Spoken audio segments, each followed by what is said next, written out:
विद्यार्थी प्रचंड गरीब, पण शिकण्याची उमेद फार.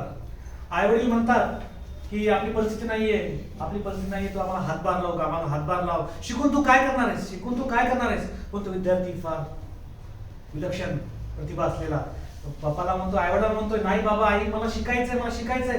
तू शिकून काय करणार आहेस, शिकून तू काय करणार आहेस. तो आपल्या कवितेत सादर करतोय. तो म्हणतो आई बाबांना, खडखड पुस्तक वाचेल ना, पटपट लिहायला शिकेल ना, फाडफाड इंग्लिश बोलल ना, नियमित शाळेला जाईल ना, मला शाळेत पाठवा ओ मला शाळेत पाठवा. शाळेत रोज मी जाईल, अभ्यास हा रोज मी करेल, सरांचं बी सगळं ऐकेल बाबा, शिकून मोठा माणूस होईल बाबा, फक्त एकदा मला शाळेत पाठवा ओ आई बाबा ऐका ना.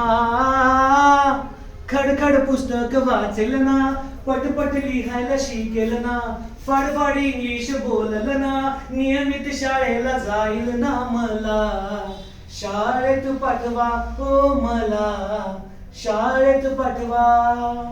शिक्षण हे आहे खूप महत्वाचं जीवनात, या आहे खूप कामाचं, प्रत्येकाला लिहिता वाचता आलंच पाहिजे, जीवनाचा खरा अर्थ कळलाच पाहिजे, मग मी का असा निरक्षर राहू ओ आई बाबा ऐका ना. खडखड पुस्तक वाचेल ना, पटपट लिहायला शिकेल ना, फाडफाड इंग्लिश बोलल ना, नियमित शाळेला जाईल ना, मला शाळेत पाठवा ओ मला शाळेत पाठवा ओ मला शाळेत पाठवा. धन्यवाद.